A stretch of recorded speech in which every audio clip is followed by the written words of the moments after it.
while Christians around the world waved palm branches and sang hymns, celebrating Jesus' entry into Jerusalem, our brothers and sisters in Nigeria were under siege. On Palm Sunday, more than 50 Christians were slaughtered in a single village by Fulani militants. Days earlier, over 56 more were killed in similar attacks. Now, this wasn't a one-off, it's part of a disturbing trend. Nigeria is the deadliest country in the world to be a Christian. In 2023 alone, more than 4,000 Christians were killed for their faith in Nigeria. And according to Open Doors, Nigeria accounts for nearly 90% of all Christian martyrdoms globally. Over 2.2 million people have been displaced, many of them Christians fleeing religious violence. Now, the world barely noticed, but we're not going to stay silent. In this video, I'm going to break down what happened on Palm Sunday, who's behind the attacks, their connections to jihadist networks, and what missionaries and churches can do to protect themselves. Now, this is what Christian persecution really looks like,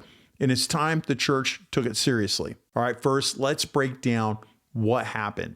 Now, on the night of Palm Sunday, Fulani militants attacked a Christian village of Tillingpan, Pushit, and Plateau state. Now, they moved house to house, setting homes on fire, shooting families, and slaughtering believers in their sleep. Eyewitnesses described the chaos, gunshots echoing into the night, and children screaming while homes were being engulfed in flames. More than 50 Christians were killed. There was a mass burial followed the next morning, and it wasn't the only attack that occurred that week. Just a few days later in nearby Benue state, gunmen believed to be Fulani herdsmen killed 56 more people, bringing the total to over 113 Christians and civilians dead in just a few days. This all happened during Holy Week. Now, these attacks aren't random. They're coordinated, they're tactical, and they're targeting Christian communities during one of our holiest weeks on the Christian calendar. Many of the survivors are now displaced, left with absolutely nothing. Over 3,000 homes have been destroyed and thousands more are living in displacement camps without security, food, or shelter. Some camps hold over 4,000 Christians, including women and children. All right, so we talked about the horrible week that Nigerian Christians had during Holy Week.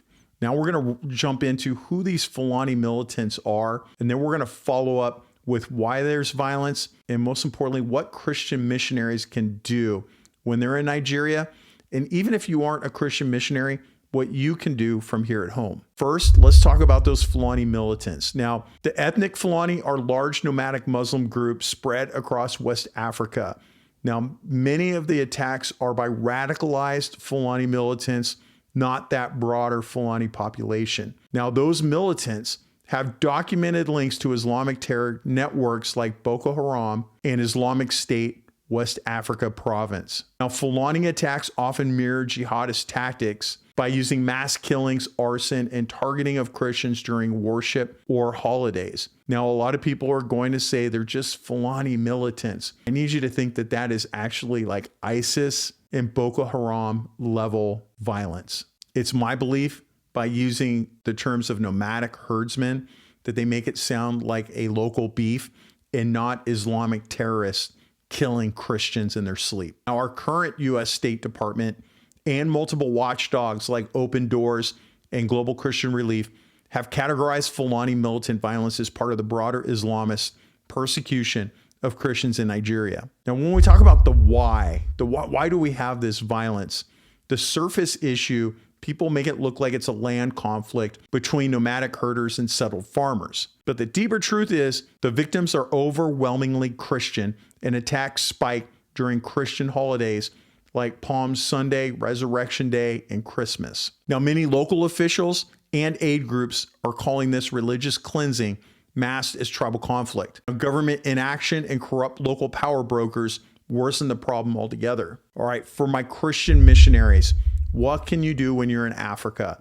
Number one, avoid travel at night and during high-risk holidays like Christmas, Easter, and Pentecost. You want to train your people in situational awareness and defensive escape planning. Now, whenever I go on a trip overseas, I will always have a map printed with the consulates of not just the United States, but friendly countries to the United States, EU countries, Canada, Switzerland, you name it. If they're a friend of the US, I mark their embassies down and I mark their consulates down. So if I can't make it to mine, maybe I can make it to another. Sometimes I'll mark police stations down It just depends if the police are actually friendly in that country or not. But that defensive escape planning, a lot of churches have veterans that have had training in survival, evasion, resistance, and escape. And you can rely on those people to help you how to get through an urban environment or a rural environment to go find help. You want to partner with trusted locals for real-time intelligence. I know friends that travel in countries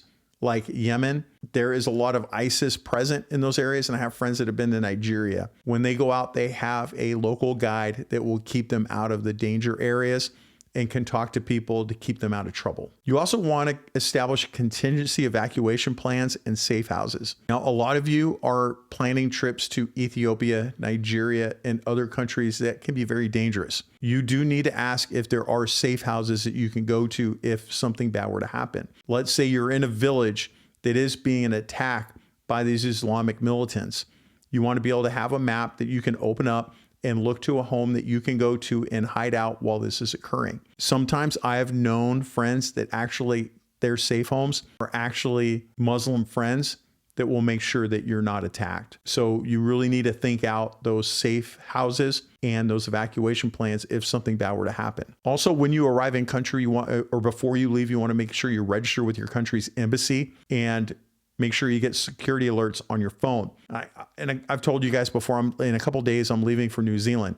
I registered with the embassy in New Zealand, even though New Zealand is safer than the United States, and there's really nothing that's going to happen there. It's just a smart thing to do when you leave. You want to use secure communication apps.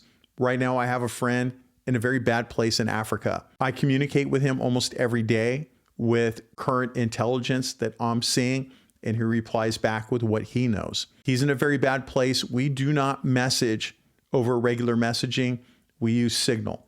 Now, if you're in a low bandwidth areas, Bridgeify might be an option, but I think Signal is your best option for encryption. However, if you have apps like TikTok on your phone, then your Signal app is not going to work very well because you're just giving everything to the Chinese. Make sure that your phone is clear of apps that like DJI, that TikTok, anything that might be a Chinese app. Get it off your phone, then download Signal and communicate that way. You want to make sure that you have some form of a spiritual accountability team back home that can be your ground guide for people back in your home country in case something happens. You want to train local churches in basic trauma response and community resilience. And you want to support the local body by staying, but you want to stay smart by doing the things I just talked to you about. We also have to remember what the Bible says about things that are happening right now like this. A good one to go to is Proverbs chapter 24, verse 11. It says, "Rescue those who are being taken away to death. Hold back those who are stumbling to the slaughter." Now, this verse isn't passive. It's a command to act, to intervene on behalf of the innocent who are being murdered unjustly.